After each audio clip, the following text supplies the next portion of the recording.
Dupont-Aignan, quand vous entendez hier... l'État, et j'accuse. Oui. Et je le dis très précisément, il faudra remettre tout à plat. Et je réintégrerai tous les soignants exclus. J'en ai rencontré à Lille hier. Des gens qui sont au RSA, des milliers. Non. Des milliers, plus de 15 000. Des gens au RSA qui manquent dans les blocs hospitaliers et des blocs opératoires.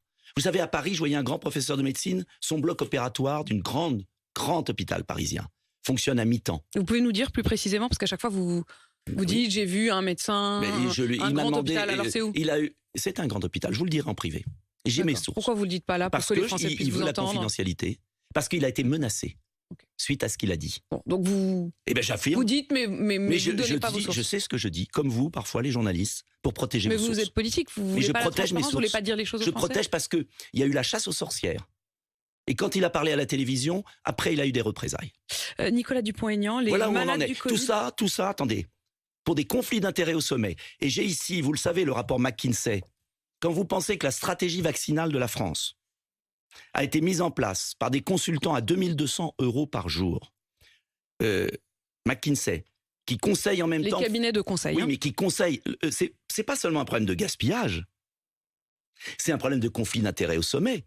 C'est-à-dire que la stratégie vaccinale a été donnée à un cabinet américain qui conseille Pfizer. Pfizer, entre nous, que le président de la République, quand il était chez Rothschild, a organisé une session de...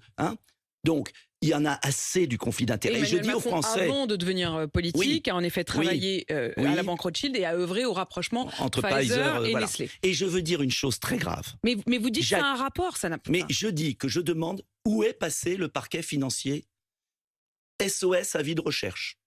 Quand François Fillon a un soupçon... Il n'y a en effet pas d'ouverture d'enquête pour l'instant. Quand François Fillon, en pleine campagne, a un soupçon sur l'emploi de sa femme, le parquet financier se réveille.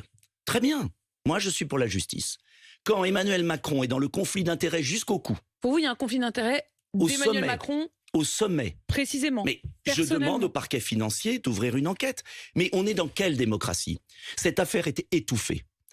C'est extrêmement grave. Il faut que les Français ont pu enquêter. Vous avez le rapport dans les mains. Attendez, heureusement. Donc c'est pas étouffé. Étouffé parce qu'on n'en parle pas assez. Non, mais on en parle beaucoup. Écoutez, alors, pour le coup, on n'en parle pas assez. Vous savez, Nicolas Dupont-Aignan, je trouve ça très important de parler du fond et vous êtes là pour ça. Le fond, mais par contre, je peux pas vous laisser dire que c'est étouffé parce que justement vous êtes en train d'en parler. Vous dites ce que vous voulez. Ben heureusement qu'on est encore en temps libre. Non, mais c'est à chaque fois votre petite musique.